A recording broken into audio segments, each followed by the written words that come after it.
berarti sudah titik.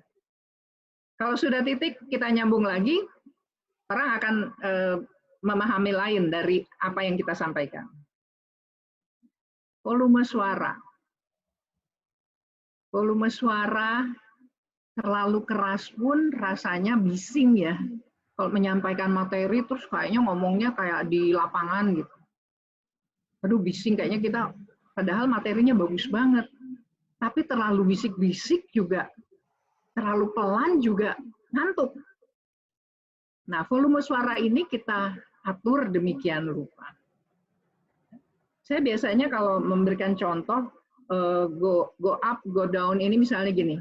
Ini misalnya kita contoh aja sebagai MC misalnya. Bapak Ibu hadirin, para undangan yang berbahagia. Selanjutnya, marilah kita dengarkan bersama laporan Ketua Panitia pada Bapak Zulkifli Adam, Sarjana Pendidikan dan Magister Manajemen. Kami persilahkan. Kan ada naik kemudian turun. Ya, jadi ada saatnya kita naik, ada saatnya turun supaya tidak monoton. Itu infleksi, itu namanya intonasi. Kalimat-kalimat yang kita ucapkan itu juga harus jelas, ya. Kita nggak usah ragu. Kita mau jelek kayak mau gimana, yang penting kalimat yang kita ucapkan itu jelas. A-nya ya A, I-nya ya I, U-nya ya U. Tapi dengan tersenyum. Dengan tersenyum. Jadi orang akan mendengarkan dengan senang hati. Selanjutnya Pak Sahril. Nah, hal penting ya, hal penting. Ini kayaknya remeh. Tapi ternyata penting juga, penting banget. 3S, 4V. Ya, 3S. Apa itu 3S? Selanjutnya Pak. 3S. Sudah pasti Bapak Ibu semua udah tahu, senyum udah pasti senyum. Tapi kayak saya ini yang udah tua, udah senyum setengah mati, nggak kelihatan senyum-senyum. Jadi makanya latihan terus di depan kaca. Gimana ya senyum saya supaya nggak ini. Mungkin waktu muda saya senyum sedikit aja udah kelihatan tersenyum. Udah tua ternyata nggak tahu ya apa karena udah nggak berisi lagi pipinya, udah kempot kali. Jadi kelihatannya kayaknya sebel aja, udah senyum-senyum tampaknya sebel. Orang jadi nggak seneng gitu ngelihatnya. Senyum. Pertama kali kita tampil itu senyum dulu. Jadi begitu kita senyum, baru kita bilang salam.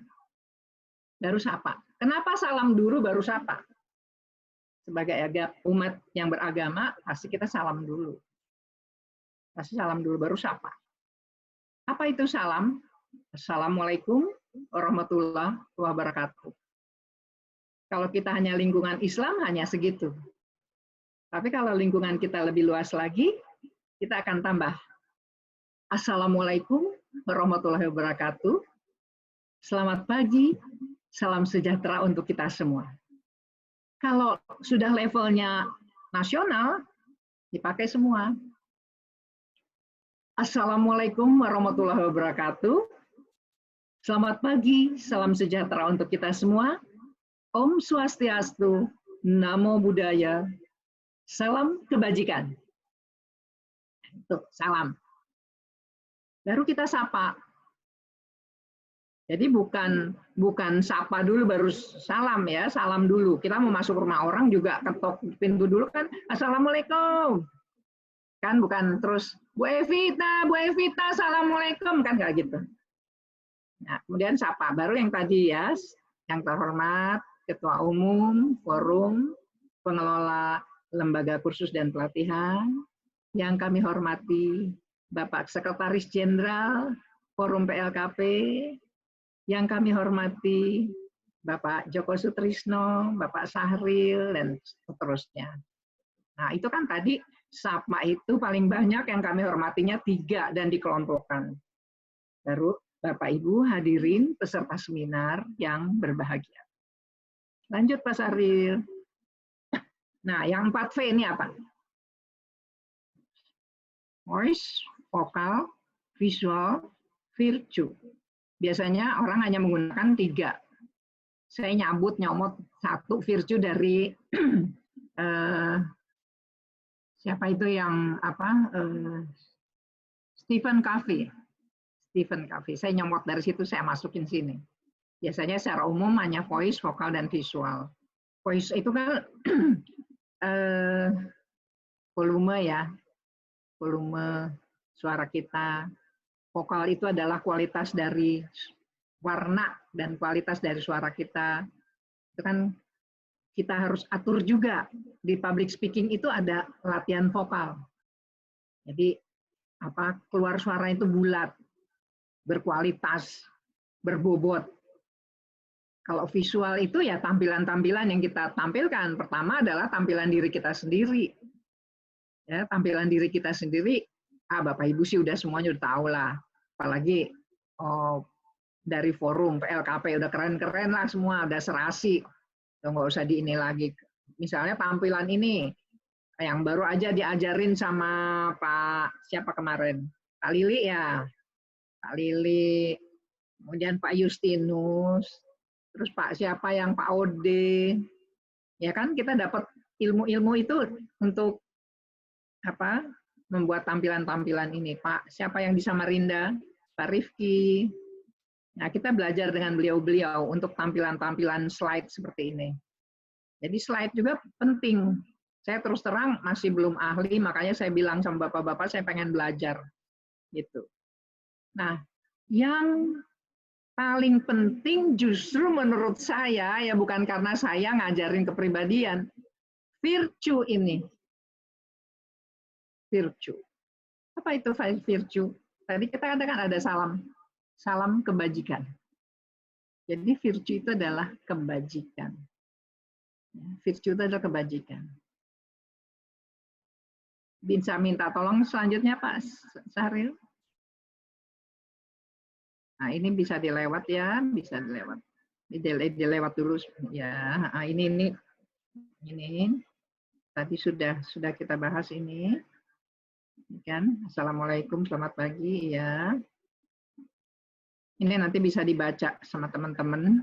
Selanjutnya, ya, lagi terus,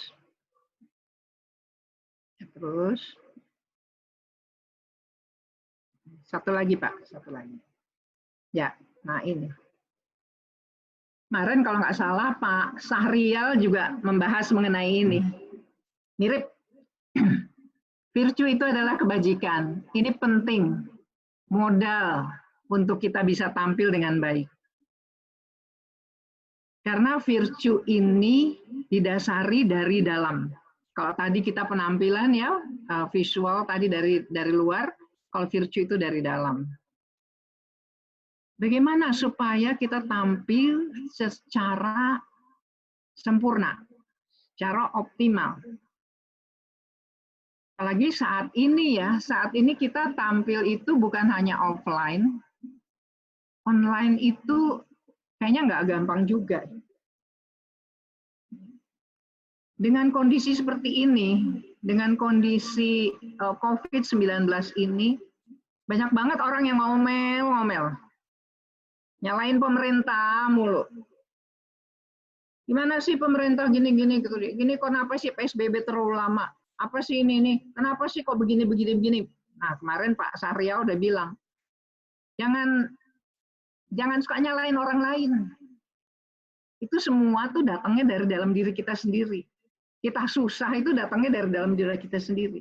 Kalau kita mau senang ya sebenarnya kita sendiri. Jadi untuk menjadi public speaker, ya, untuk menjadi public speaker atau master of ceremony atau narasumber, kita harus selalu gembira. Kita harus selalu bahagia. Orang gimana mau bahagia? Orang anak buah saya aja belum dapat THR. Anak buah saya aja ada banyak ini gimana THR-nya belum dibagi-bagi. Kelas aja nggak ada. Nah, sebetulnya saya ingat selalu dengan pesan-pesan Pak Ketum, kita harus selalu ingat pada Tuhan. Jangan berhenti berdoa. Pak Ketum mengatakan seperti itu. Itu walaupun beliau lebih muda dari saya, tapi itu selalu saya simpan karena itu menguatkan. Walaupun mungkin sehari-hari saya sudah begitu, tapi dengan melihat anak muda seperti itu menguatkan, menjadi tambahan buat saya, memperkaya diri saya. Yakin bahwa Tuhan akan menolong kita.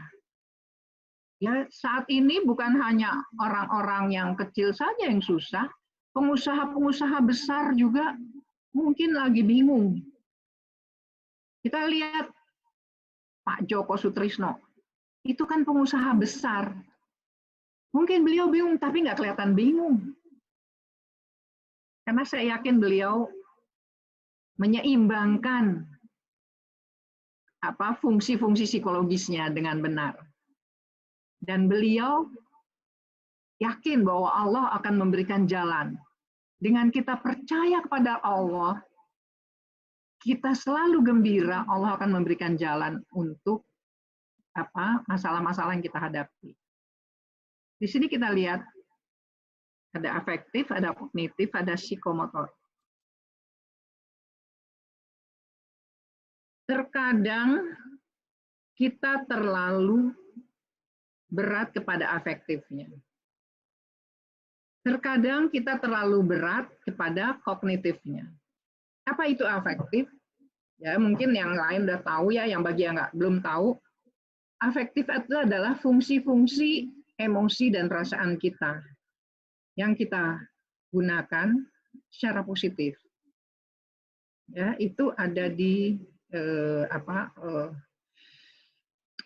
kotak sebelah kanan. Kognitif itu adalah fungsi-fungsi berpikir kita, mulai dari bagaimana kita menalar sesuatu informasi, ya, menerima informasi secara benar ya, secara objektif. Jangan kita sesuai dengan persepsi kita. Kemarin sempat dibahas tuh sama Pak Sahrial. Jangan sesuai dengan persepsi, karena persepsi itu adalah apa yang kita inginkan di kepala kita, sesuai pengalaman kita. Objektif. Kognitif. Fungsi kognitif yang benar itu adalah melihat sesuatu kejadian, peristiwa, fakta secara objektif. Ya. Jadi bagaimana nalar kita menerima informasi tersebut. Kemudian kita mampu memilah-milah permasalahan dengan benar sesuai sifat dan kategorinya. Jadi masalah nggak kita generalisasi aja begitu aja, sama aja semua dihadapi. Jadi kita memilah-milah suatu permasalahan sesuai dengan sifat dan kategori. Itu yang kedua. Yang ketiga, sebagai pengelola lembaga kursus, kita harus mampu menganalisa suatu permasalahan secara benar, secara baik, secara tepat. Ini kalau kayak Pak Ali, Pak Sekjen, Pak Joko, Pak Suarsono itu jago-jagonya. Pak Sugeng, Pak saya kagum sama beliau, Pak Eko. Itu menganalisanya tajam. Nah, inilah yang harus kita latih, kemampuan analisa. Kemampuan analisa ini salah satu fungsi psikologis dari aspek kognitif. Kemudian kita mampu menyampaikannya dengan bahasa yang baik dan mudah diterima. Bahasa yang kita sampaikan itu harus bahasa yang mudah diterima. Jangan yang rumit-rumit, yang nggak semua orang mengerti. Mungkin nanti Pak Ketum akan menghadirkan orang dari luar dengan bahasa Inggris.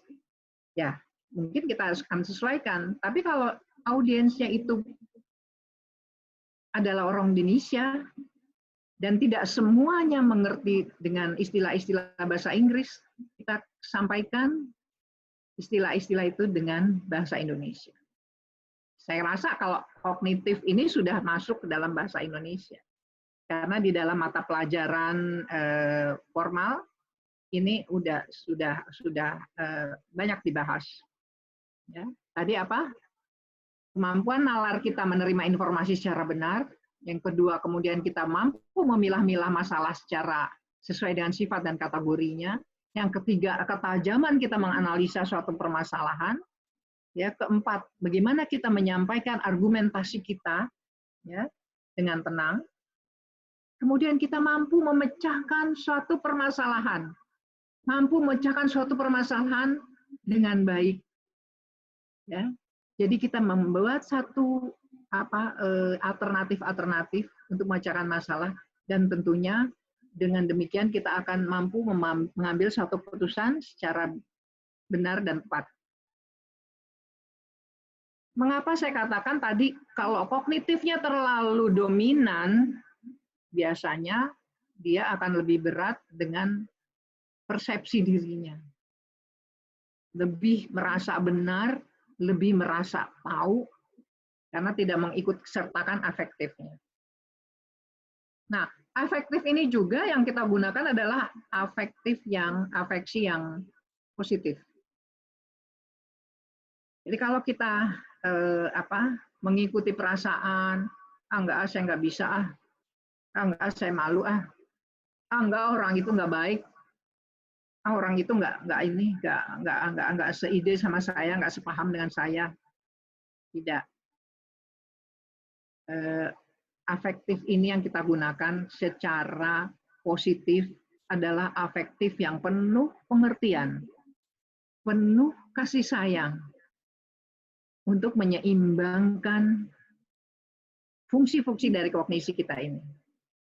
Jadi kedua fungsi afektif dan kognisi, jadi kalau afektif itu adalah perasaan, emosi, kognitif itu adalah kemampuan kita berpikir, itu akan mempermudah pekerjaan kita.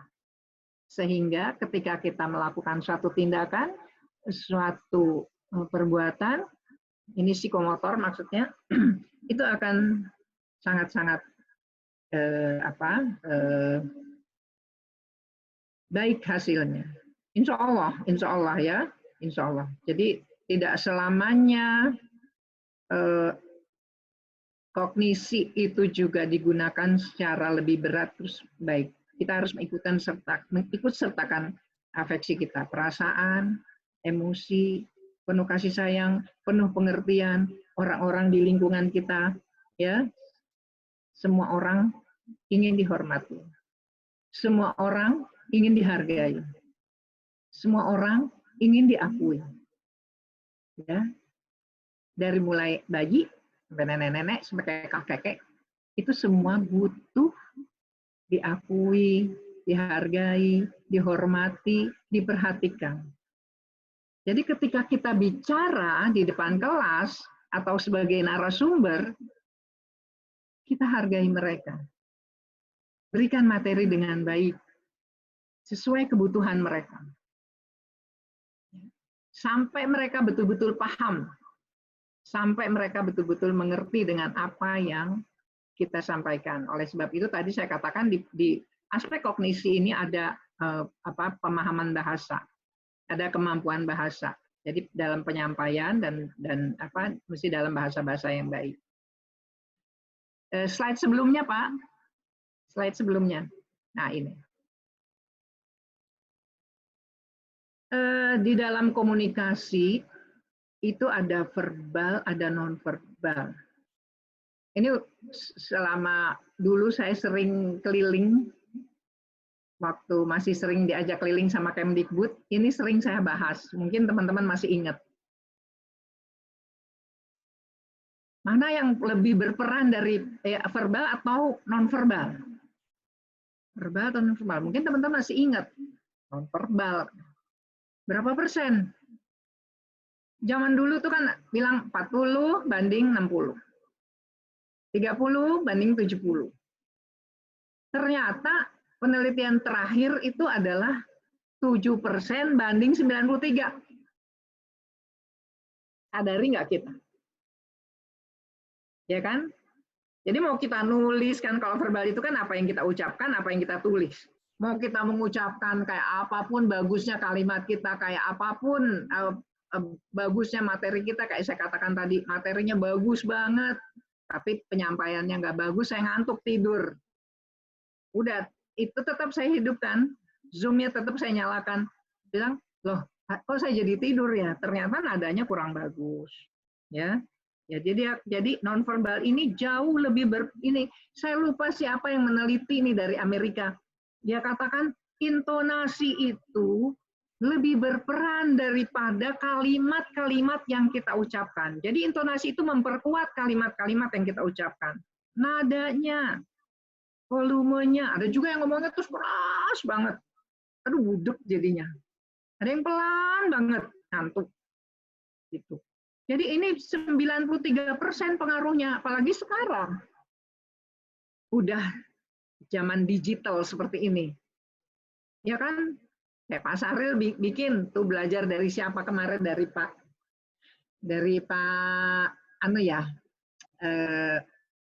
Pak Rifki apa Pak siapa? Oh Pak Lili. Ada bermain-main, ada apa? Animasinya. Jadi nggak diem kayak gini, nggak kayak punya saya. Ada animasinya bergerak gitu, ada videonya. Nah itu harus kita mainkan di dalam kita mengajar maupun jadi narasumber. Bahasa tubuh kita kita juga capek ya kali kalau ngomong hanya kaku diem aja. Tadi kontak mata udah saya katakan, pandang orangnya dengan penuh rasa hormat, pandang dengan penuh rasa kasih sayang. Seperti itu. Selanjutnya Pak. Lanjut Pak, ini lewat. Nah ini ya. Nah, tadi kan kita katakan kalau visual itu adalah penampilan kita. Ini Bapak Ibu semua sudah tahu ya. Udah tahu ya, pokoknya kalau dari forum pengelola udah tahu semua lah. Make up, hairdo, custom ya, apa aksesoris, language, eye contact. Lanjut Pak.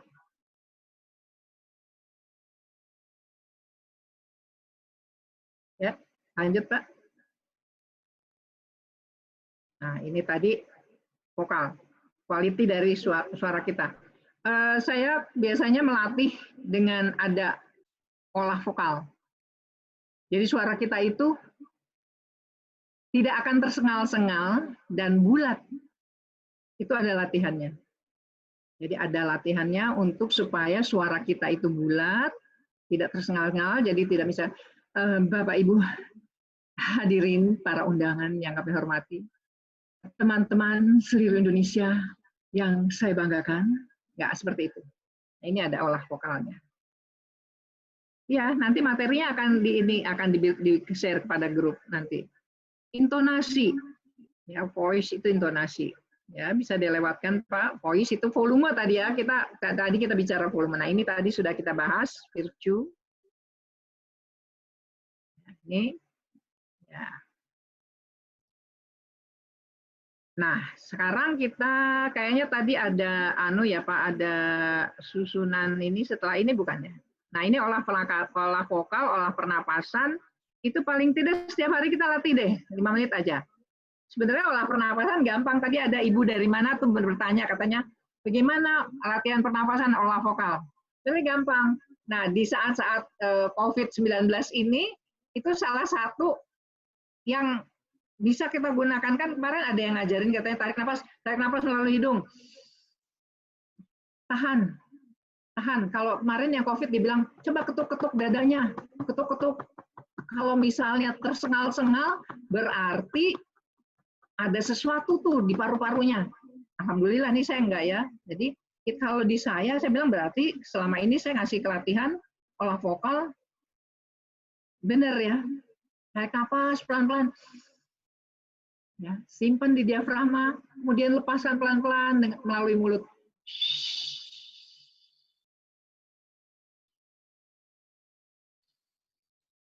Nah, itu untuk paru-paru kita juga bagus. Kita latihan 5 menit aja, tarik nafas. Simpan di diafragma itu antara perut dengan dada. Kalau COVID, dokter-dokter yang untuk COVID katanya mengeceknya gini. Ini kan napas saya tahan loh. Saya bisa bicara, tetap saya bisa bicara. Napas saya simpan di diafragma saya. Nih, ya. Lepaskan pelan-pelan.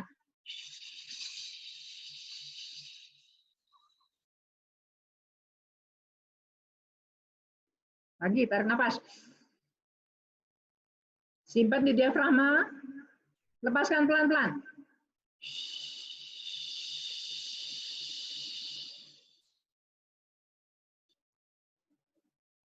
Jadi ini di saat-saat bulan puasa kayak gini, selain kita ngecek apakah kita ada gejala COVID apa enggak, juga bermanfaat ketika kita ngaji buat teman-teman yang beragama Islam.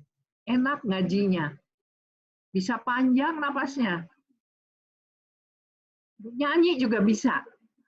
Nah ini saya dapat justru waktu saya latihan vokal, waktu latihan di Pak Pranajaya.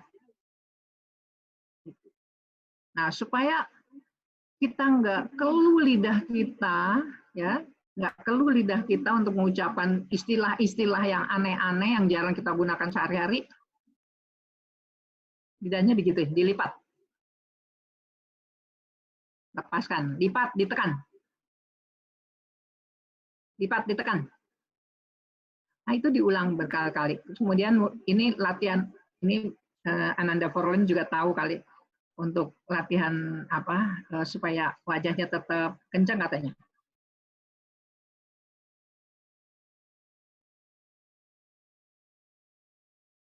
A, I, U, E, O. A, I, U, E, O. A, I, U, E, O. Kemudian A, tarik nafas. I, U, E, O.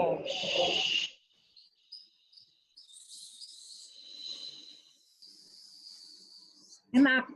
Nanti Forlen kalau ngaji enak deh coba. Ngaji. Cepat hatamnya. Besok langsung hatam. Nah, itu olah vokal pernapasan. Terus banyak berlatih istilah-istilah yang aneh-aneh. Kreatif dan produktif. Misalnya kreatif dan produktif apa gitu ya. Tuh, materi udah di-share kata Pak Ali, kata Pak Ketum udah di-share di grup katanya. Iya. Jadi apa untuk menjadi narasumber itu selain kita tahu materi kita harus kita kuasai, betul-betul kita kuasai ya materi itu, jangan sampai kita blank gitu.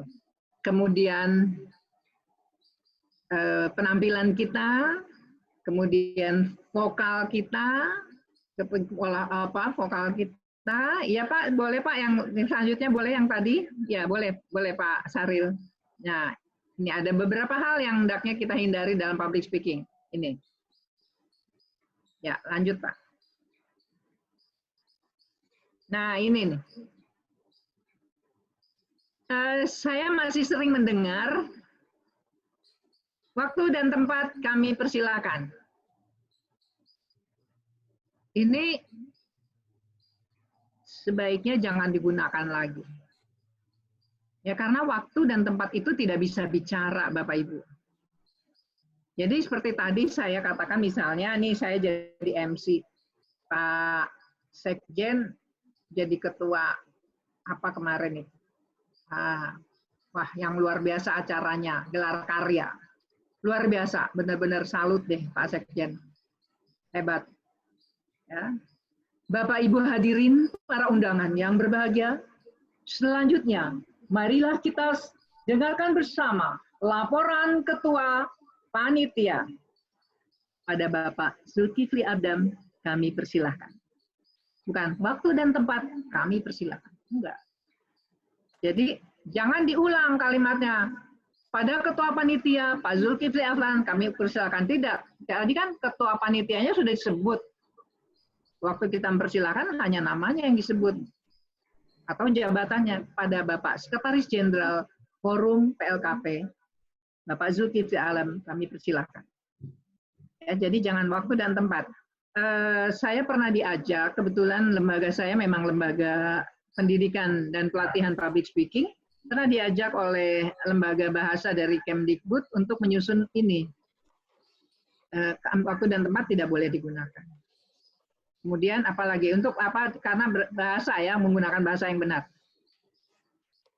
Ada juga yang kita sering dengarkan, Bapak Ibu, para undangan yang berbahagia, sebelum acara dimulai, marilah kita panjatkan doa. Jangan digunakan panjatkan, karena panjatkan itu yang dipanjat itu adalah tangga, pohon, genteng, iya enggak? Ya.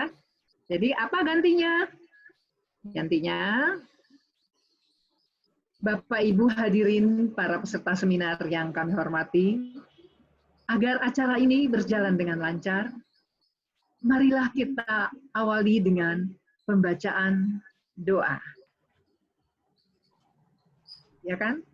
Jadi marilah senantiasa kita bersyukur kalau misalnya bapak-bapak yang memberikan sambutan, bapak-bapak yang memberikan arahan, kan biasanya di awal kan bilang, marilah kita panjatkan doa panjatkan doa kehadirat Allah SWT karena limpahan rahmat taufik dan hidayahnya kita dapat menyelenggarakan acara ini dengan baik. Jadi sebaiknya kalau sebagai narasumber kita selanjutnya marilah senantiasa kita bersyukur kehadirat Allah SWT karena limpahan rahmat taufik dan hidayahnya kita dapat menyelenggarakan acara ini dengan baik dan dalam keadaan sehat walafiat. Jadi panjatkan diganti dengan rasa syukur kehadirat Allah SWT. Ya, Bapak Ibu jangan digunakan lagi ya panjatkan. Waktu dan tempat nggak boleh digunakan lagi. Kemudian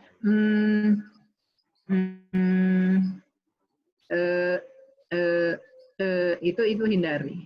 Ada lagi yang ya tiap kalimat ada ya-nya di belakang. Hindari.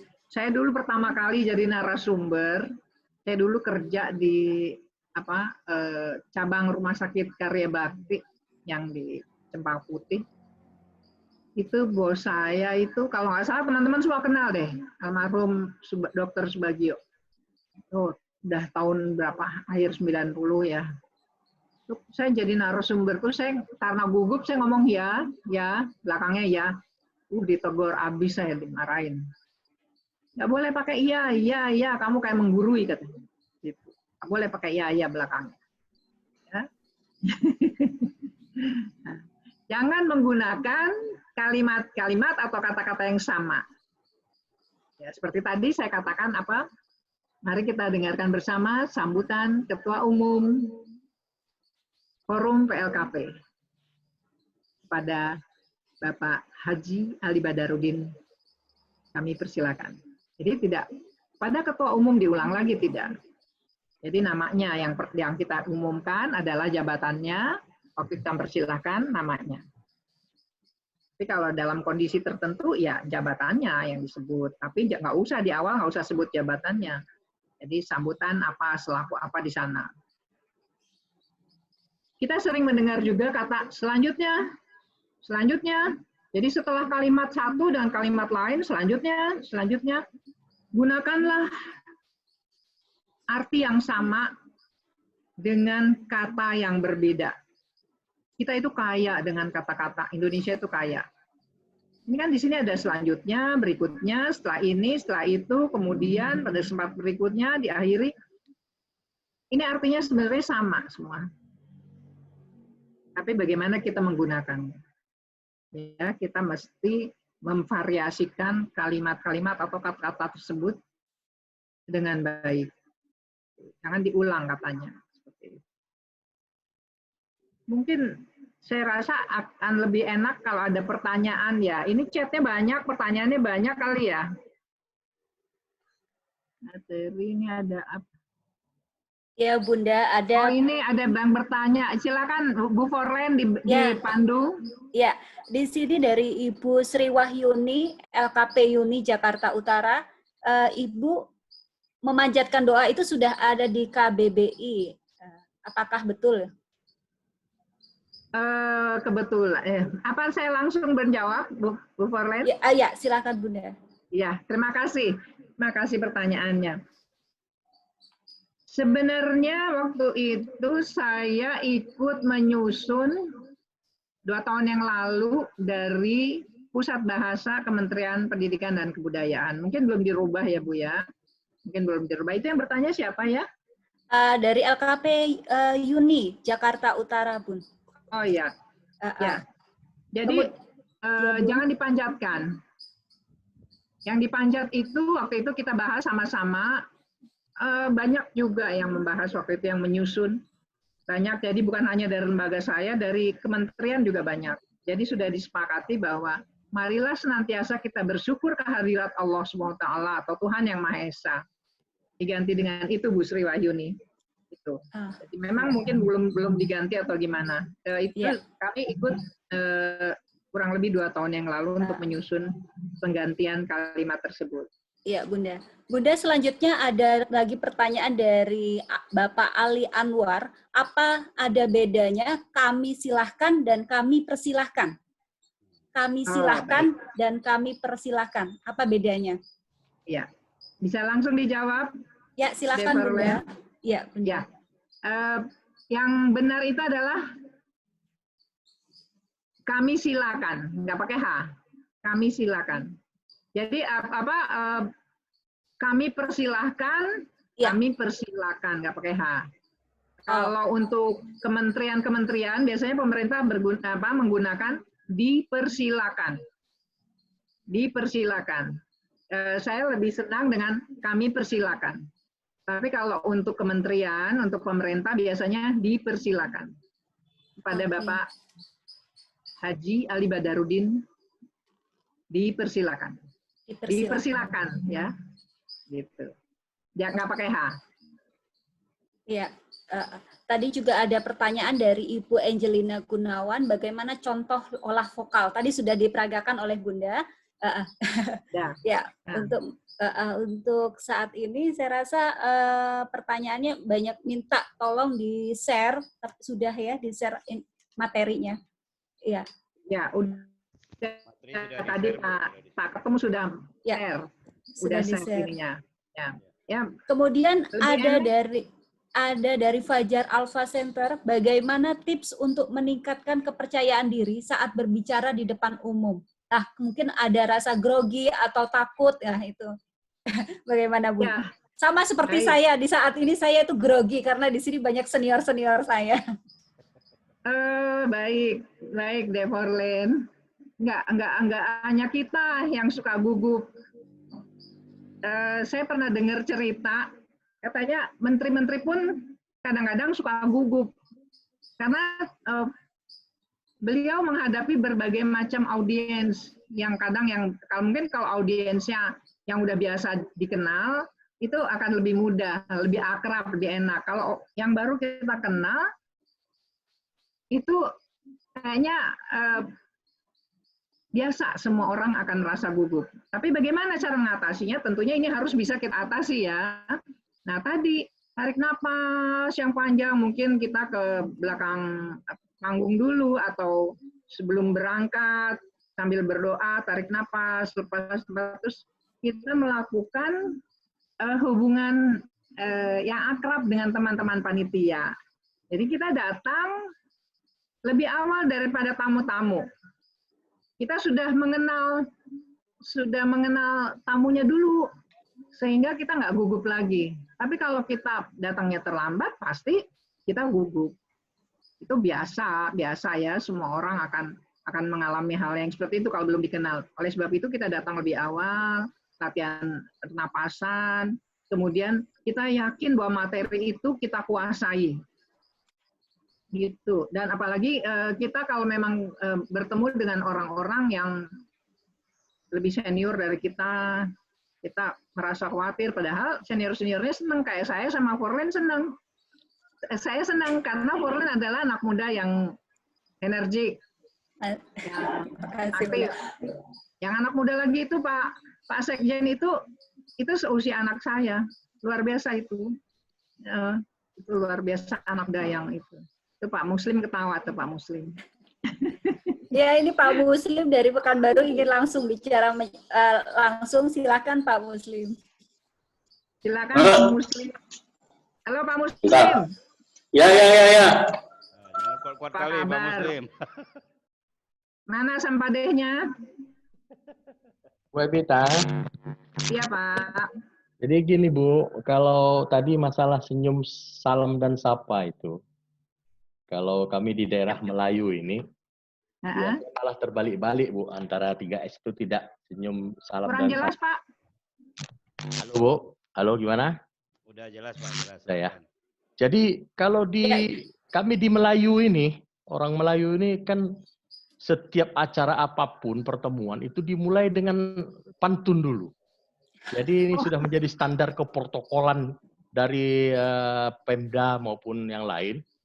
Itu jadinya kalau tadi Bu Evita bilang senyum, salam dan sapa, kalau di sini pantun, sapa baru salam. Gitu. Jadi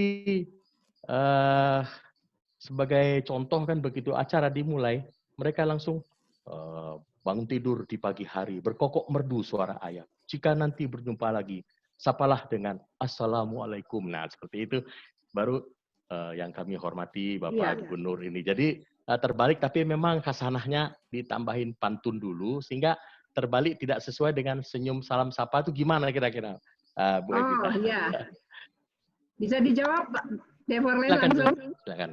Iya, saya pernah dapat siswa. Ya, silakan Bunda. Dokter spesialis apa lupa saya dari Pekanbaru Pak. Dia juga sama nanya sama Bapak kayak seperti Bapak seperti itu. Biasanya pantunnya itu berbunyi seperti nasihat gitu ya Pak ya, atau seperti pesan-pesan itu boleh Pak. Jadi sebelum kita menyapa, setelah salam kita berpantun dulu, baru kita sapa. Baru kita sapa yang ini. Jadi salam dulu, pantun. Biasanya pantun itu kan semacam pesan-pesan ya Pak ya, semacam pesan-pesan atau nasihat atau apa pembuka akraban ya, semacam ice breaking ya Pak ya, semacam itu. Jadi setelah salam Pak, fleksibel sih sebetulnya, tapi saya nggak tahu kalau di Pekanbaru seperti apa. Kalau menurut saya, kita salam dulu, baru yang terhormat Ketua Umum Forum PLKP, setelah kita berpantun seperti itu. Kayak sekarang pantun itu bukan hanya di Riau, Pak. Kita kemarin waktu rapat di DPR ya, semua berpantun kayaknya. Ya Pak, semua ada ikut-ikut berpantun. Unsurnya memenuhi Bu, jadi senyum, salam, sapanya tuh mau ini, cuman agak dibalik sedikit kita dulu dengan pantun. Kenapa dulu. Pak?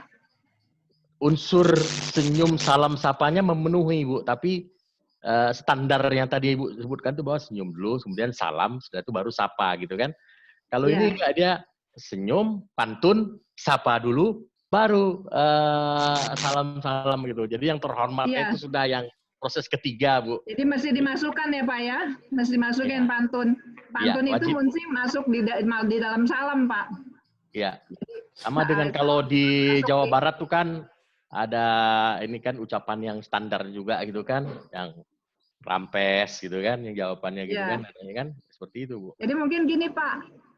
Mungkin gini bagus. Assalamualaikum warahmatullahi wabarakatuh. Selamat pagi, salam sejahtera untuk kita semua. Terus berpantunlah kita masuk di situ, baru sapa. Kalau di sini nggak boleh Bu, distandarkan datang ngomong pantun dulu. Setelah pantun tuh di dalam pantun tuh ada ucapan assalamualaikumnya.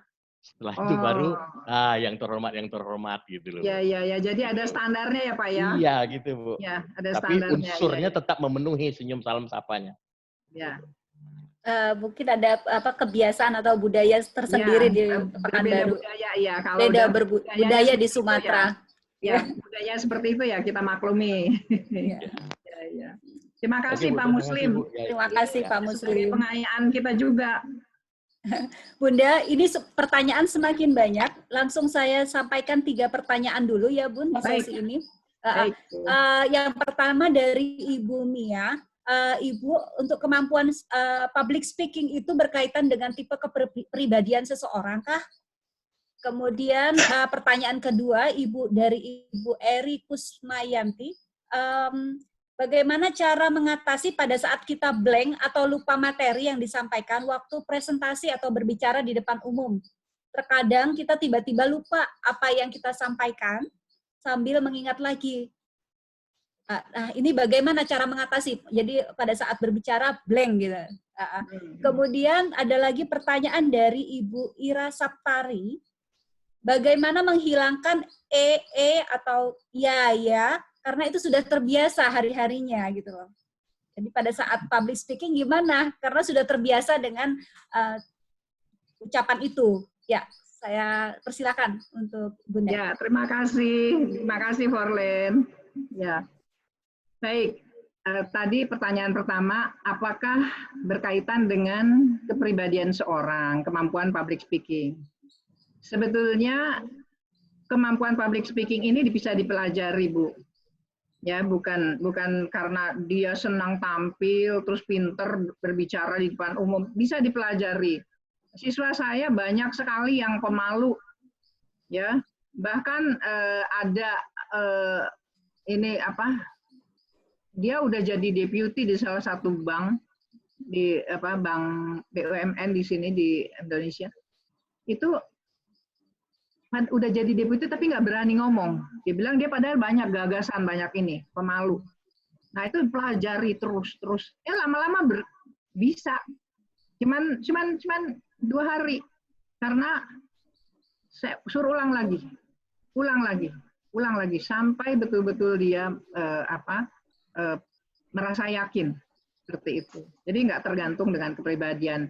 Kita wajib karena tugas kita adalah memasarkan produk yang ingin kita jual, kita mengajar, kita berhubungan dengan mitra-mitra kerja kita.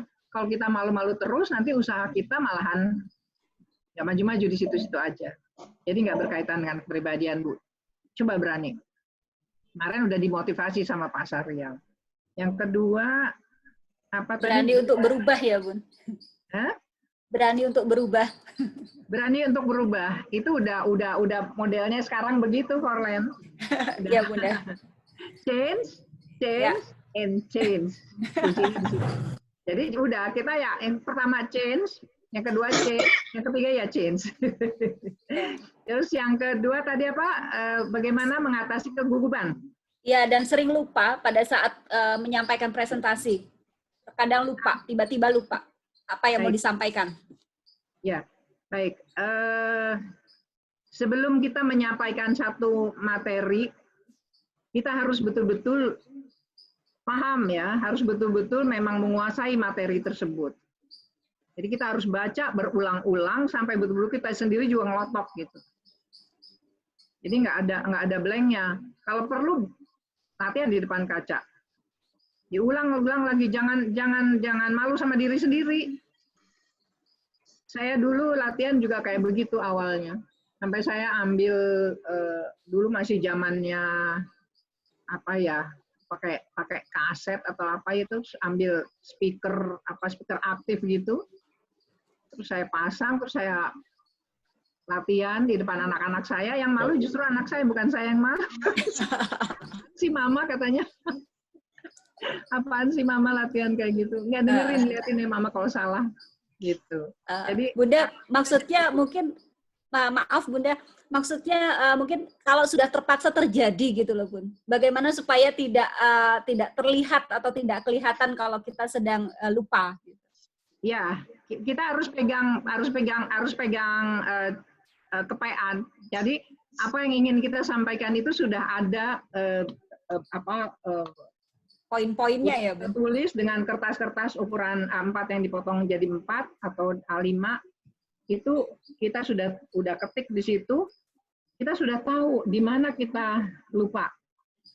Nah, kita lihat ke situ nggak apa-apa. Gitu.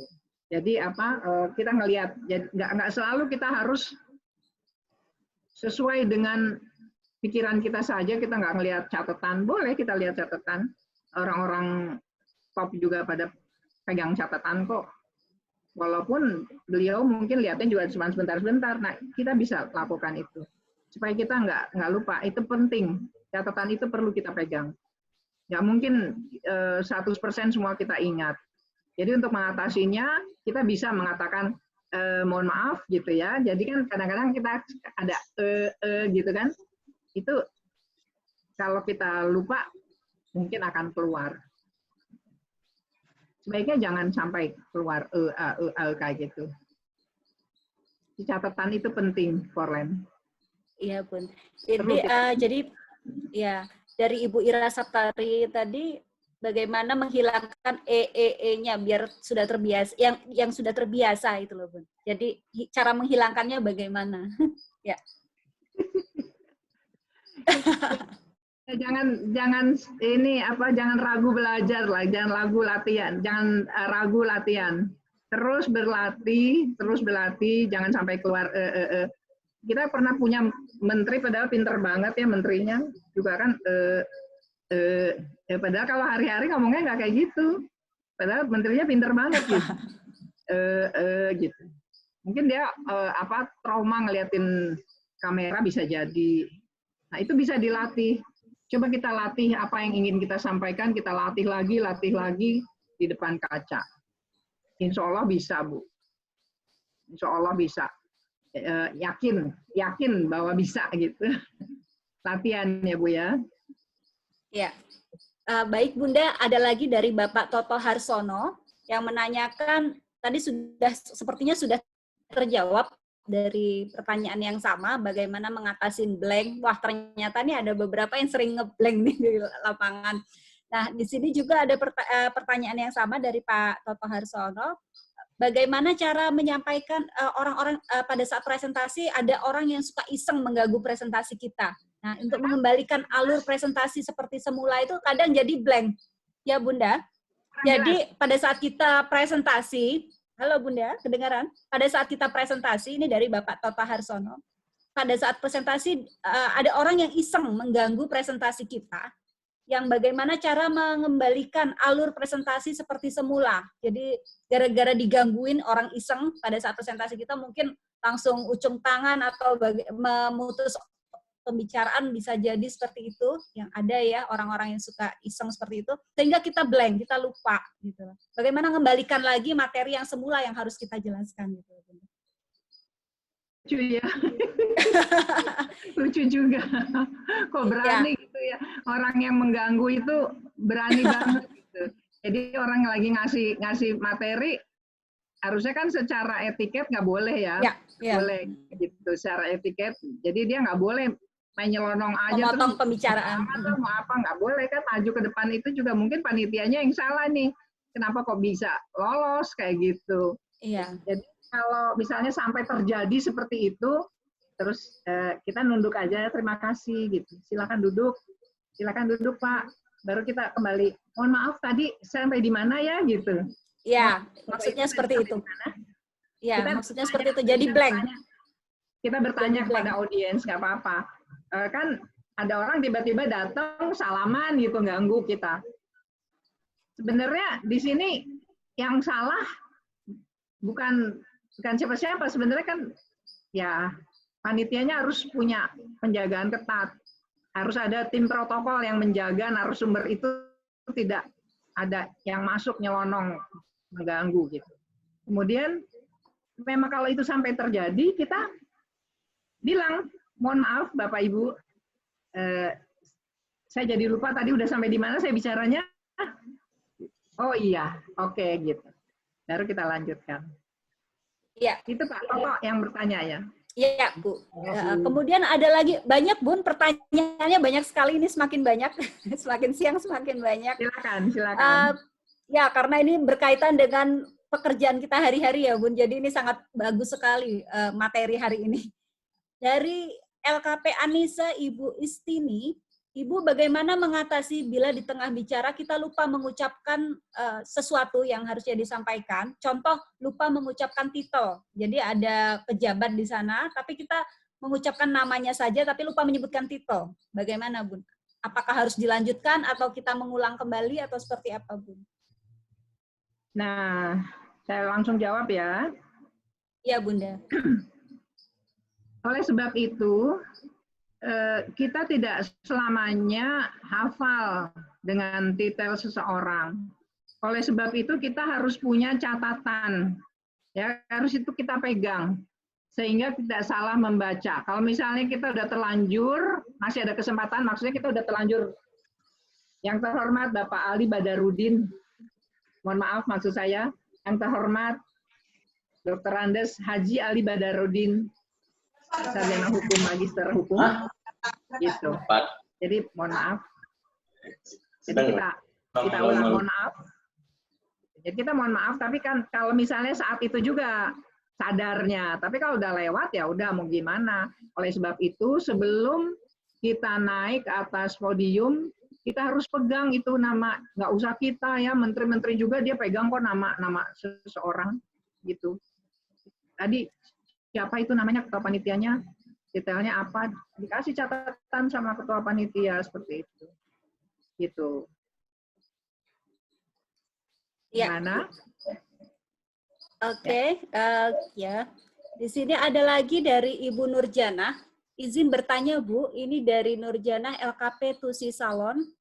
Bagaimana caranya agar kita berbicara di depan umum tidak gugup, lebih santai karena sering materi yang mau dibahas suka lupa.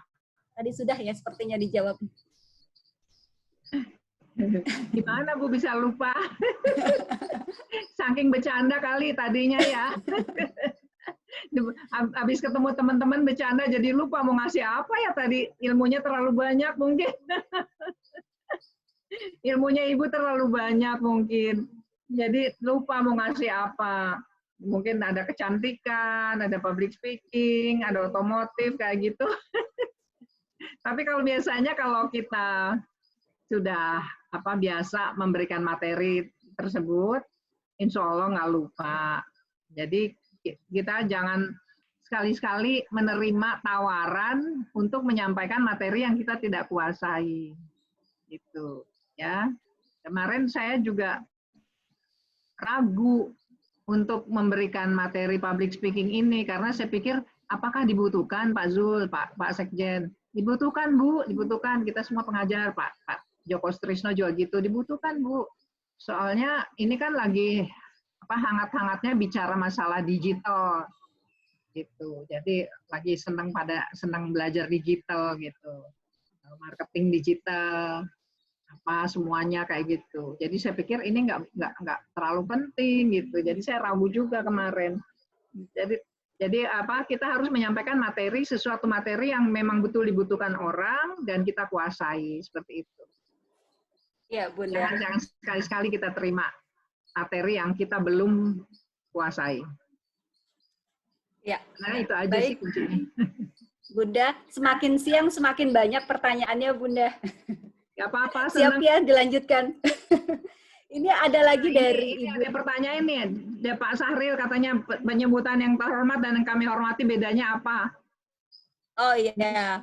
Ini saya jawab dulu Pak Sahril ya. Kebetulan saya baca nih. Apa Bu Evita penyebutan yang terhormat dan yang kami hormati bedanya di mana? Nah, Pak Sahril. Yang itu kan yang terbaik ya Pak? Yang kami hormati itu kan yang kami hormati nggak pakai ter. Jadi kan terbaik, terindah, pokoknya ter itu yang paling baik. Jadi hanya satu di dalam ruangan itu yang terhormatnya. Kalau kita di dalam lingkungan provinsi, mungkin gubernur yang paling tinggi. Selanjutnya yang kami hormati para wali kota, para kepala dinas seperti itu. Kalau di dalam lingkungan kita di sini yang terhormat itu ketua umum.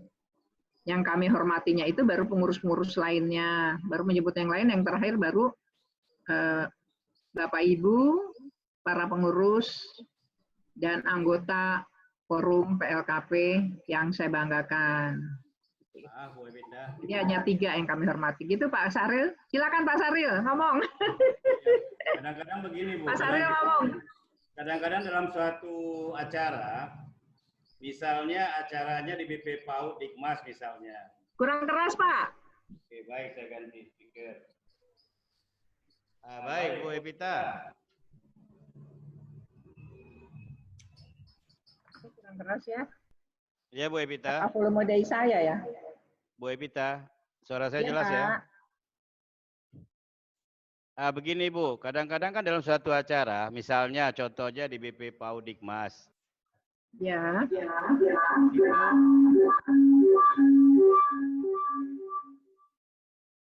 suaranya dengung ya Bu ya. Ya Pak. Nah, di situ kalau kita lihat, tuan rumahnya misalnya kan kepala BP PAUD ya, kepala BP PAUD. Kemudian kita ada mengundang ketua umum forum PLKP misalnya dari Jakarta untuk datang ke Aceh. Nah, yang terhormat itu siapa Bu? Apakah ketua umum ataukah tuan rumah yang tertinggi di situ yaitu kepala BP PAUD-nya, Bu Evita?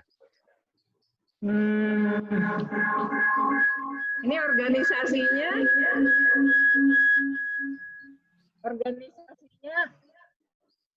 lebih besar mana Pak menurut Bapak? Acaranya Punya kita, LKP acaranya atau misalnya pelantikan pengurus forum PLKP, tapi tempatnya di BP PAUD. itu levelnya kepala dinas bukan Pak? Kalau kepala BP PAUD itu levelnya mereka UPT Bu, UPT dari pusat. Kalau kita ketua umum PLKP itu kan seluruh Indonesia, membawahi seluruh Indonesia ya Pak? Iya. Ya, mungkin menurut saya ya Pak, karena seluruh Indonesia lebih tinggi ketua umum forum. Kalau itu kan hanya sifatnya daerah ya Pak? Iya Bu. Gitu. Jadi baru dia nomor 2. Sebenarnya kepala BP PAUD itu bagian dari UPT pusat, dari Kemdikbud juga. Oh. Iya. Cuma berada di daerah gitu. Bisa kepala UPT ya Pak ya? Iya benar Bu, benar. Ya bisa beliau juga, baru yang kami hormati ketua umum. Jadi itu sebenarnya hampir sejajar sih ya. Iya Bu. Tapi yang terhormat itu hanya 1 Pak, baru yang kami hormati. Tapi harus dipilih salah satu Bu ya. Ya, jadi siapa yang paling tinggi aja Pak. Oke. Terima kasih Bu Evita. Sama-sama Pak. Ya Bunda, kita lanjutkan lagi dengan pertanyaan yang berikutnya. Ada lagi dari Ibu Asih Putri bertanya bagaimana cara mengatasi pertanyaan yang ditanyakan oleh audiens, tapi kita pada saat itu belum menguasai atau ragu untuk jawaban yang akan kita jawab. Dan ya selanjutnya ya Bu sekalian ada lagi dari, nah ini dia dari Ibu Eliwati, minta dengan sangat kalau nanti setelah selesai corona, diharapkan Ibu bisa hadir dalam seminar langsung pengembangan kepribadian. Ini dari Ibu Sulistyowati LKP Dewi. Jadi diminta untuk menyelenggarakan seminar. Terima kasih. Ya, mungkin sementara itu dulu Bunda. Iya. Bagaimana cara menjawab pertanyaan yang kita belum kuasai materinya? Itu bisa, atau kalau dia memang menyimpang dari materi pembahasan, kita bisa jawab, mohon maaf Ibu atau Bapak, kita akan fokus untuk saat ini, kita akan fokus ke ini dulu. Nanti mungkin di lain waktu kita akan bahas masalah itu. Jadi kita konsentrasi ke sini dulu. Kalau misalnya dia menyimpang ya, tapi kalau misalnya dengan materi yang sama Bunda, materi yang sama kita tidak bisa menjawab, saya bingung juga. Contohnya apa ya? Kan harusnya kita menguasai loh. Iya, sebagai Kita narasumber harusnya menguasai materi yang ingin kita sampaikan. Gitu. Harus tahu banget. Kayak tadi kita ada perdebatan di masalah panjatkan itu tadi ya. Karena yang waktu itu saya 2 tahun yang lalu saya dapatnya seperti itu, tapi ternyata anaknya ibu siapa tadi itu katanya wartawan mengatakan boleh katanya memanjatkan. Ya, itu tergantung aja ya. Jadi maksudnya bukan berarti saya tidak paham, tapi saya pernah ikut di dalam menyusun kalimat-kalimat atau bahasa yang digunakan, bahasa yang baik gitu. Itu kan bahasa ya, maksudnya kita kan menggunakan bahasa yang baik, bahasa Indonesia yang baik. Azan di sini. Ya. Terus apa? Ya. Halo. Tadi yang kedua? Iya. Tadi diminta untuk hadir di acara seminar, diadakan seminar di lokasi Ibu siapa ya tadi? Ya. Jadi berkenan Ibu hadir pada setelah corona ini berakhir. Dan di sini juga ada bagaimana body language kita yang baik untuk seseorang narasumber jika ruangan seminarnya terlalu besar dan audiensnya terlalu banyak. Bagaimana cara melatih body language-nya? Jadi ruangannya besar dan pesertanya banyak. Baiknya gimana kita sebagai narasumber? Sebenarnya sih body language itu enggak harus terlalu bagaimana ya. Gerakan itu sebenarnya halus-halus saja. Tidak harus kita harus heboh gitu ya, tangan gini-gini terus. Kalau misalnya kita ingin jalan-jalan boleh. Misalnya ruangannya terlalu besar, kita bicara dulu satu kalimat di depan, kemudian kita mohon izin ya saya mau ke belakang, saya ingin menyapa yang di belakang, sambil kita berjalan kayak begitu.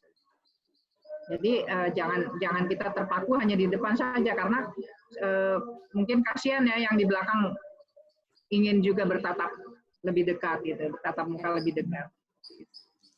Baik Bunda. Mungkin masih azan ya Bunda, apa kita skip dulu? Oh sudah selesai. Di sana masih azan Bunda? Azan zuhur? Ya azan dulu. Biar azan dulu ya. Bu Porlen. Coba slide-nya diisi aja Pak Sahril, slide-nya diisi. Bu Porlen, itu ya, kabar dari Pak Ketum itu yang dari Amerika sudah ada. Nanti akan dipandu oleh Pak Noval. Baik. Ini berarti dihubungi dulu Pak Novalnya. Pak Noval ya. Iya. Ya. Ini sebenarnya pertanyaannya masih banyak sekali. Kita selesaikan azannya dulu ya Bunda. Ini ada yang mau ngundang ke Aceh katanya. Ngundang ke Aceh bulan September. Kalau COVID udah mereda boleh ke Aceh ntar Bu.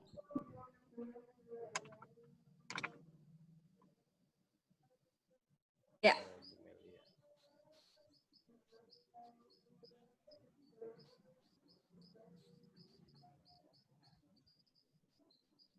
Pak Noval ada? Halo.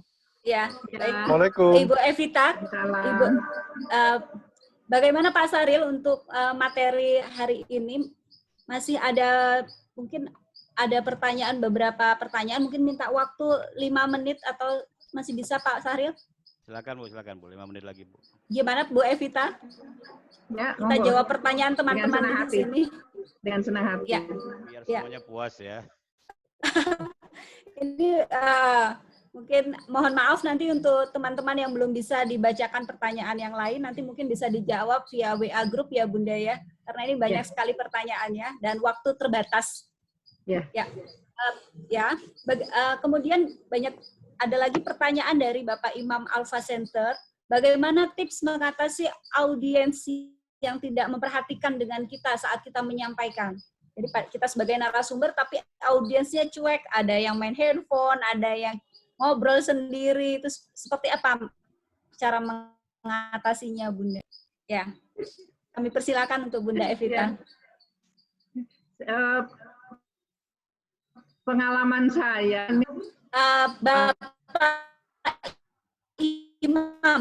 Bapak Imam. Pengalaman saya, ada orang yang asik main HP, terus dia bisik-bisik karena ketemu temannya baru udah lama nggak ketemu, lagi reunian gitu. Saya ngomongnya bisik-bisik juga. Akhirnya dia diem, dia malu, HP-nya disimpan. Saya bisik-bisik juga, saya ngomong yang depan aja. Suaranya saya kelanin. Ini loh ibu-ibu, ini apa maksud saya? Kalau pengembangan kepribadian itu seperti ini loh. Ini gini. Langsung mengena ya Bun? Saya ngomongnya yang di depan aja, terus saya jadi memperhatikan itu. Akhirnya dia malu, terus akhirnya colek-colekan, akhirnya memperhatikan. Baru saya naikin lagi nadanya. Bagaimana Bapak Ibu ada yang ingin ditanyakan gitu. Kalau nggak disamperin. Ada yang ingin ditanyakan Ibu gitu. Iya. Kemudian ada lagi dari Galaxy M10. Izin Ibu, bagaimana pas kita bicara mic-nya mati saat kita bicara di depan? Cara mengatasinya bagaimana? Nah, ini memang problem. Kita nggak usah panik. Kita harus tetap ceria. Kita harus tetap gembira. Jangan terus marah. Kesel itu malahan jadi kita akan blank semua materi yang karena kita kesel.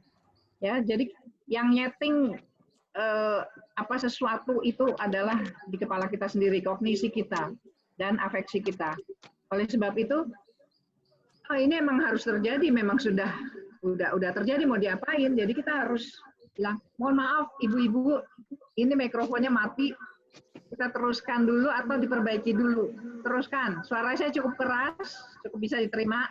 Oke, sambil diperbaiki, saya jelaskan ya, sambil kita jalan ke depan, kita jalan ke tengah, suara kita yang agak dibesarkan volumenya. Seperti itu. Jadi nggak usah kita gugup, aduh, marah nih, panitia ke mikrofon seperti ini. Jangan. Mendingan kita jalan ke tengah-tengah audiens.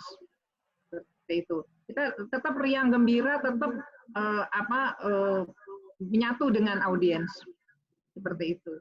Kan tadi kita niatnya memberikan sesuatu dengan kasih sayang. Iya. Memberikan sesuatu dengan niat. Begitu nggak, Devorlen? Ya. Terima kasih, Bunda. Dan mungkin tadi pertanyaan tadi menjadi pertanyaan terakhir, Bunda. Ya. Baik. Terima Ada kasih satu atas... orang yang raise hand, Bu Volen. Oh iya, silakan. Bu Meli Masih ada satu lagi, Bunda. Mungkin ini sebagai penutup ya, Pak Syahril. Sebagai penutup ya. Dari Ibu Melia Septiana, maaf. Ya. Bu Melia, silakan. Ya, Bu. Ya. Bu. Silakan Ibu Melia. Ya. Halo, Assalamualaikum warahmatullahi wabarakatuh. Waalaikumsalam warahmatullahi wabarakatuh. Saya dari Aceh, Bu, dari LKPMP Tata Rias. Ya, didengar, Bu? Dengar, Bu. Gini loh, Bu, misalnya di setiap acara-acara formal gitu, Bu, misalnya laporan panitia gitu, apa kita harus tetap juga senyum, salam, sapa, ataupun kita bisa sapa dulu? Itu aja, Bu. Silakan. Baru disapa dulu gitu. Gimana? Bagusnya gimana, Bu? Kalau misalnya di acara misalnya acara-acara besar gitu di provinsi, kita ditugaskan nanti di laporan panitianya misalnya. Jadi kita tetap harus seperti tadi, tetap senyum, gimana kayak Ibu bilang tadi, ataupun memang ketua panitia, Ibu sebagai ketua panitia misalnya ya. Ya, ketua panitia tetap menyebut, Bu. MC menyebut yang terhormat, ketua panitia tetap menyebut yang terhormat, yang kami hormati, tetap assalamualaikum, terus yang terhormat gitu kan, tetap yang kami hormati, baru materi kita. Nah, tadi kan di dalam materi itu, kalau laporan ketua panitia itu harus susunannya harus benar-benar rinci, dari mulai perencanaan, ya. Perencanaan, kenapa? Kan pakai 5W1H itu. Kenapa sih acara ini diadakan, ketua panitia gitu. Terus kenapa diadakan? Ya kan, karena untuk apa? Ini kayak misalnya sekarang kita seminar ini, kita ngadain seminar online ini diadakan kenapa? Kan untuk mengisi kekosongan yang kita alami karena ada COVID-19. Terus apa tujuannya gitu kan, tujuannya itu harus lengkap, Bu, jadi ketua panitia. Terus siapa sih yang dilibatkan, panitianya siapa, pesertanya siapa, who kan, why, what, who kan gitu, what-nya apa yang kita laksanakan. Oh, kita ngadakan seminar. Siapa yang dilibatkan untuk panitia, siapa audiensnya ini kan, Bu. Terus when, kapan, di mana, online, dan Zoom meeting gitu dengan terus udah gitu hanya bagaimana melaksanakannya gitu. Nah ini kan karena yang penyelenggaranya jago-jago, jadi semuanya kayaknya gampang aja gitu. Jadi jangan lupa 5W 1H itu Bu. Jadi Ibu kasih laporan harus lengkap, ada 5W 1H. Ya, terus kalau yang memberi sambutan biasanya beliau juga menggunakan 5W 1H itu dan beliau biasanya akan lebih banyak berpesan-pesan. Harapan dari penyelenggaraan acara itu apa? Harapan dari menyelenggarakan acara itu selanjutnya apa di follow dengan apa gitu ya untuk selanjutnya supaya ini tetap bertahan dan supaya tetap baik, supaya kedepannya lebih baik seperti itu Bu. Jadi tetap yang terhormat harus disebut yang kami hormati. Itu semua Bu ya? Semua Bu ya, maksudnya semua yang hadir itu disebutkan ya Bu? Oh, dikelompokkan Bu, dikelompokkan. Jadi yang terhormat 1 yang paling tinggi, yang kami hormati itu paling banyak 3. Misalnya kelompok tingkatan level pertama siapa, level kedua siapa, level ketiga siapa. Misalnya kita kasih contoh, yang terhormat Gubernur Kepala Daerah Khusus Ibu Kota Jakarta, beserta Ibu Pak Hati Anies Baswedan. Yang kami hormati para wali kota, misalnya wali kota, ada para wali kota di 5 wilayah DKI Jakarta, para kepala dinas di lingkungan Provinsi Pemprov DKI Jakarta. Terus yang keduanya, yang kami hormati para ketua Dharma Wanita, Persatuan apa. Yang ketiganya, yang kami hormati para ketua organisasi. Ya, udah 3 aja. Jadi kalau misalnya ada wali kota, ada kepala dinas itu sejajar. Baru yang barisan keduanya itu baru jabatan di bawahnya. Yang ketiga ketua organisasi. Baru yang terakhir itu Bapak Ibu hadirin para undangan. Jadi nggak disebutin satu-satu Bu, kepanjangan. Dikelompokkan aja. Gitu, terima kasih Bu. Mungkin cukup ya, Devor. Ya, baik. Dilanjutkan dengan acara Pak Ali ya. Ya, baik sebelum kita. Saya mau menutup dulu, Bu Forlin. Silakan, Bunda. Silakan Bunda Evita. Teman-teman semua, sahabat-sahabat saya yang cerdas-cerdas, yang luar biasa, ya terima kasih atas perhatiannya dan pertanyaannya. Walaupun kita dalam kondisi COVID yang seharusnya orang-orang menganggap mencekam, tapi kita bahagia saja. Semoga kita tetap sehat, ya, dan dapat menyelesaikan ibadah Ramadan dengan baik dan sempurna. Apabila dari dalam penyampaian materi saya tadi ada kekurangan atau kekeliruan, saya mohon maaf yang sebesar-besarnya. Wabillahi taufiq wal hidayah. Wassalamualaikum warahmatullahi wabarakatuh. Waalaikumsalam warahmatullahi wabarakatuh. Pak Joko dan teman-teman semua, terima kasih. Baik, Bunda, sama-sama. Terima kasih Forlin yang cantik. Sama-sama Bunda. Baik, dari seminar tadi luar biasa ya, banyak hal yang kita dapatkan. Yang tadi sebelumnya kita banyak sekali yang masih salah, termasuk saya sebagai moderator masih harus banyak belajar dari Bunda Evita. Dan perlu kami simpulkan dari seminar hari ini, kemampuan berbicara di depan publik merupakan salah satu kunci sukses dan bagian dari modal untuk bidang apapun. Jadi kita harus terus mengupgrade ilmu kita, terutama dalam public speaking ini, terutama hal-hal yang penting yang harus diperhatikan dari public speaking, yaitu 3S dan 4V, senyum, sapa, salam, dan juga voice, vokal, visual, virtual, yaitu volume suara, kualitas warna suara, penampilan, dan kebajikan. Banyak hal yang terkadang kita sebagai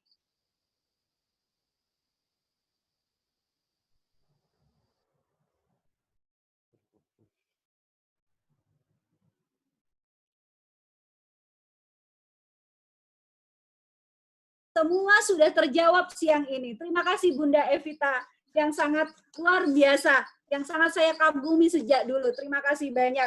Dan kami ucapkan juga terima kasih banyak kepada Bapak Sahril Kiram yang hari ini sudah menemani kami di sini. Dan tak lupa juga Ketua Umum dan Bapak Sekjen DPP Forum PLKP yang telah memfasilitasi seminar ini, sehingga kami sangat merasa bermanfaat sekali, terutama saya dan teman-teman di seluruh Indonesia sangat merasakan manfaatnya dari seminar ini. Akhir kata saya tutup dengan wabillahi taufiq wal hidayah. Wassalamualaikum warahmatullahi wabarakatuh. Terima kasih. Waalaikumsalam warahmatullahi wabarakatuh. Saya kembalikan ke Pak Sahril Kiram. Iya, di sini Pak. Itu Terima sudah ada kasih tadi. Pak Sahril. Iya, sama-sama Terima kasih Bu. Pak Sahril. Pak Noval. Pak Noval, silakan dilanjutkan Pak Noval. Baik, terima kasih Pak Sahril, Ibu Evita tadi yang sudah menjadi pemateri, terus Bu Forlin yang sudah menjadi moderator. Hari ini saya tadi bergabung dari sejak jam 10 ya. Banyak sekali ilmu baru tentang public speaking yang saya dapat dari Bapak Ibu semua yang hari ini sudah mengikuti seminar. Sebelumnya perkenalkan, nama saya Noval Akbar, Bapak Ibu, saya dari Channel Sales World, di mana kami adalah salah satu vendor yang sudah sudah banyak memberikan sharing tentang bagaimana melakukan penjualan, bagaimana melakukan pemasaran dengan menggunakan metode channel sales. Pertama-tama yang saya hormati dan saya kagumi Bapak Dr. Andes Haji Ali Badarudin, SHMM selaku Ketua Forum PLKP ini, yang sudah memberikan kesempatan kepada kami untuk bisa sharing sama-sama pada hari ini. Kemudian yang kami hormati Bapak Sekjen, abang saya Bang Zul, dan kemudian Bapak Ibu pengurus DPP, dan yang sangat luar biasa hari ini, anggota Forum PLKP yang sudah mengikuti seminar dari jam 10 tadi, yang banyak sekali pertanyaan-pertanyaan, antusiasme yang telah terjadi. Jadi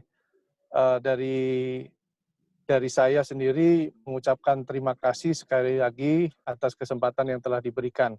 Baik, hari ini kami punya tamu spesial yang ingin diperkenalkan kepada Bapak Ibu semua, Forum PLKP di sini. Saya boleh sharing screen nggak ini? Boleh Pak, boleh. Nggak boleh ya? Bentar Pak, sebentar saya buka dulu. Boleh sharing screen Pak. Oke, Kami ingin mengenalkan beliau. Beliau adalah Pak Greg Eckstein. Oke. silakan Pak Noval, sudah bisa. Ya, terima kasih Pak. Ini kami buka. Hello, Pat Noval. Hai Pak Greg, welcome Pak Greg. Thank you. Thank you very much. Sorry for waiting, because there's a lot of question and answer here and very enthusiasm with. Oke. Ya, Bapak Ibu sudah bisa melihat ya di screen bahwa ini profilnya Pak Greg, backgroundnya Pak Greg. Beliau bisa saya bacakan sedikit backgroundnya. Sudah 30 tahun menjadi pakar channel sales, Bapak Ibu, yang memiliki perspektif, ya, yang halo. Itu gambarnya Pak Noval yang dimasukkan. Kenapa, Pak? Lanjut Pak, lanjut. Tadi Pak Ali ngomong sendiri itu. Bapak Ibu sudah bisa lihat screen di depan ya, untuk background Pak Greg ya. Sudah kelihatan. Oke, ya. Baik, Pak Greg sudah 30 tahun menjadi pakar channel sales, Bapak Ibu. Nanti Bapak Ibu bisa tanyakan langsung apa sih channel sales dan bagaimana metodologinya itu yang sangat efektif ya, melihat perkembangan bisnis recovery setelah COVID ini, bagaimana yang bisa dilakukan oleh Bapak Ibu selaku pemilik dan pengelola forum kursus training center dimanapun di seluruh Indonesia. Pak Greg ini sudah melakukan pendekatan dengan digitalize Bapak Ibu untuk melakukan metodologinya. Terus kemudian Pak Greg Extend sudah dari tahun 1993 berkecimpung di wilayah Asia Pasifik, Bapak Ibu. Jadi 27 tahun kurang lebih dan sangat paham market Asia Pasifik seperti apa, termasuk Indonesia di dalamnya. Sehingga sangat paham ketika Bapak Ibu menanyakan Amerika dengan Asia Pasifik kan beda. Oke, Pak Greg sangat paham tentang market Asia Pasifik seperti apa. Terus kemudian Pak Greg sudah menjadi partner dan setelah bekerja dengan perusahaan-perusahaan kelas dunia yang bisa saya sebut seperti Microsoft, IBM, Facebook, Oracle, Motorola, Cisco, SAP, dan lain-lainnya. Sehingga pengalaman beliau sangat berharga ketika kita bisa melihat perspektif dari jangkauan yang secara luas, daripada kita hanya melihat wilayah mikro ataupun wilayah tempat sekitar kita berada. Jadi kadang bagaimana perkembangan bisnis ke depan, apa yang dibutuhkan oleh market, apa yang dibutuhkan oleh segmen pasar kita, Pak Greg selalu bisa memberikan gambaran-gambaran secara umum. Baik, tidak berlama-lama lagi, saya akan memberikan kesempatan kepada Pak Greg untuk berkenalan kepada Bapak Ibu semua dan menyampaikan apa sih sebetulnya yang menjadi masalah kita bersama setelah post-COVID ini, bisnis recovery seperti apa yang akan kita hadapi sama-sama dan bagaimana kita harus menghadapinya. Demikian. Terima kasih dari saya. Pak Greg, welcome for you, Pak, to share something here, please. Sure. Terima kasih banyak sekali, Pak Noval, dan selamat datang, everyone. Today, we just want to speak briefly about channel sales in Indonesia and the recovery that channel sales strategies can bring in a post-COVID world. So some of the things that Pat Noval was talking about in terms of the companies that we do work for is mostly around our methodology. And we have a methodology that we have customized for Indonesia, because Indonesia is a country where there's many different regions, many different cultures, there's many different markets. And therefore, Indonesia is a country that mainly uses a channel sales model. Channel sales is when you use another party to resell your product for you and maybe support it. So we've been working with companies now in Indonesia to apply this methodology to accelerate the recovery of cut your customers in Indonesia. So I will pause there, Pat Noval, in case Pat Andy would like to try.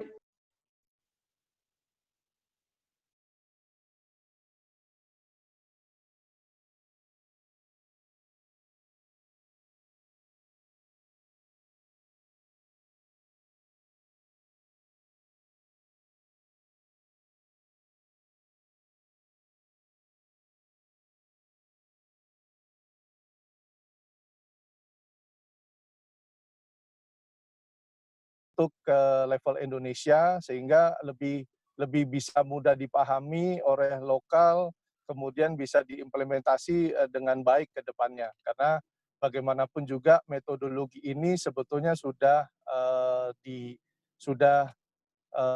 terbukti secara level dunia bisa diimplementasi ke bisnis model apapun, Bapak Ibu. Terima kasih.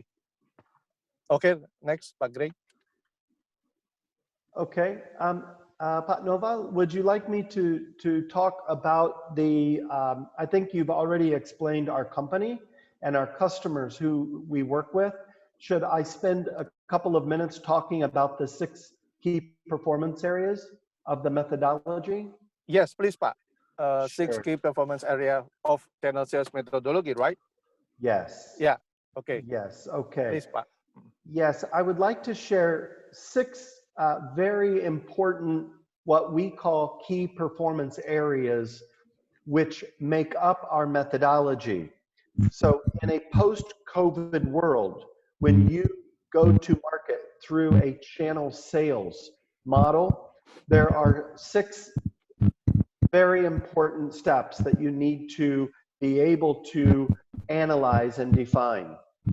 Step number 1 is definition of the target market segments and making sure that you are clear about which accounts and market segments that you should target first, because maybe they had a very low impact from the COVID crisis financially. Area number 2 for channel sales recovery in a post-COVID world is related to what we call your partner capacity. How many partners do you have across Indonesia that are connected to the right market segments where customers can buy? So we have tools that can take the channel sales professional through the analysis of their capacity.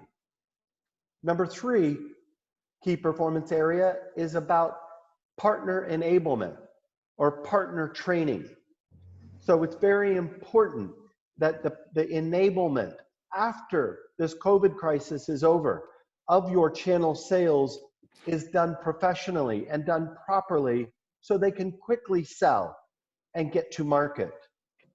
Key performance area number 4 is related to the profitability of your partner. How can you make sure that your partner in every transaction that they're making and selling your product, how do they maximize profitability? Because we want to be able to keep the focus of your partners to accelerate your sales. Number 5 is how to plan with a partner in post-COVID world. What are the key elements of the plan? How long should the duration be? Should it be days or weeks or months? How do we build a plan that ensures that your partner is healthy? And then finally, key performance area number 6 is related to how to recruit new partners or the right partners for you to get your product to market as effectively as possible after the COVID crisis to recover your business momentum and be able to get back to a good position by the end of the year. Pak Nova, I will pause there. Pak Noval, Okay, thank you. translatornya udah ada itu. Udah dibuka. Okay, ada Pak Andy? Ada Pak Andy? Ibu Hedi kayaknya. Oh, oke. Okay. Hedi Kurniawati. Belum, Pak Andy belum bisa ya? Andy, A-N-D-I. Pak Andy, atau Channel Sales World ya? Channel Sales World. Oke, bisa dibuka nanti. Saya coba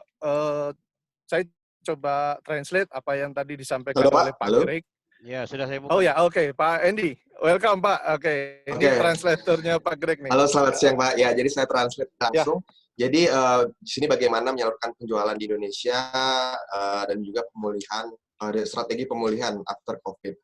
Jadi Channel Sales World ini memiliki metodologi khusus untuk Indonesia, di mana Indonesia itu di negara yang berbeda kultur dan pasar.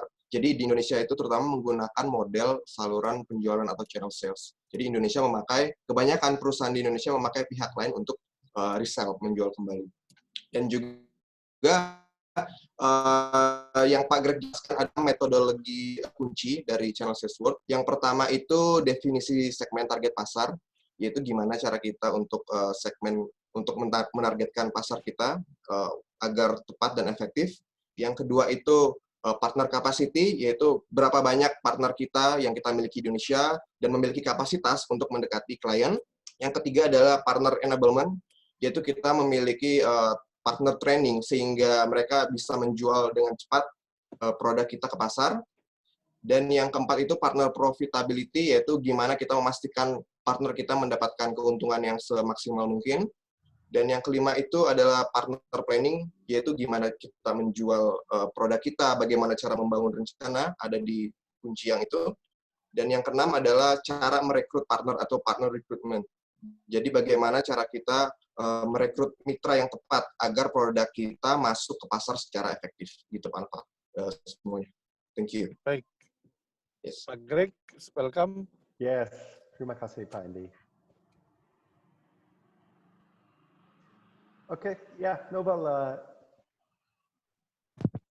Oke, Desol ya, Pak Greg, itu sedikit perkenalan Pak Greg kepada Bapak Ibu semua bahwa metodologi channel sales tadi yang disebutkan ada 6 model dan itu bisa dikupas masing-masing menjadi top nih apa yang telah menjadi bisnis kita sehari-hari. Nah, Pak Greg di sini ingin membantu Bapak Ibu semua